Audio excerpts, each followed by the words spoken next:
اگر رزق کے معاملے میں خدا نخواستہ کسی کی یہاں کوئی پریشانی، اور آج کل تو ہے پریشانی، آج صبر ہو رہا ہے، لیکن حل کوئی تلاش نہیں کر رہا۔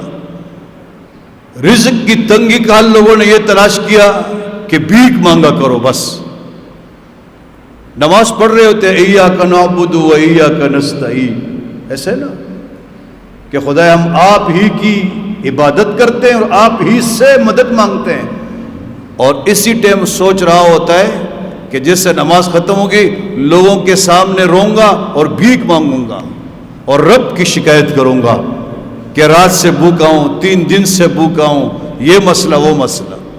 یہ حل نہیں۔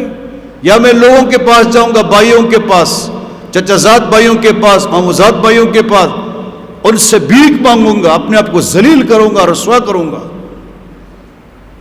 یہ حل نہیں ہے بالکل۔ کیا کرنا چاہیے اس کو؟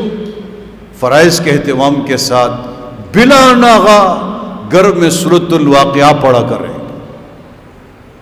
یہ قرآن شریف کی سورت ہے، سورۃ الواقعہ 27ویں پارے کی سورت ہے اور 1.5 صفحے کی سورت ہے، 1.5 ورق کی، یعنی 3 صفحوں کی سورت ہے۔ پیغمبر علیہ السلام فرماتے ہیں جس گھر میں یہ سورت پڑھی جاتی ہے نا، اللہ اس گھر میں فقر و فاقہ نہیں لائے گا۔ ہم نے ان وظیفوں کو چھوڑا ہوا ہے، یہ نبوی وظیفے ہے، نبوی صلی اللہ علیہ وسلم۔ اس کے پاس بھاگتے ہیں اور اس کے پاس بھاگتے ہیں، ان کے اوپر عمل کر۔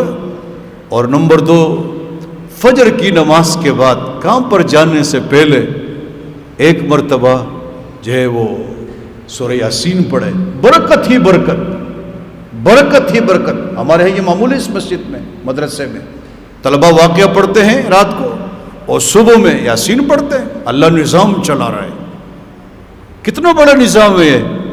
وظائف کی برکت ہے، اعمال میں قوت ہے، اعمال میں طاقت ہے، لیکن شرط کیا ہے؟ یقین۔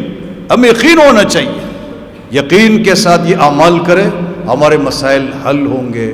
اللہ سے دعا ہے جو کہا گیا سنا گیا، مجھے آپ کو عمل کی توفیق نصیب فرمائے۔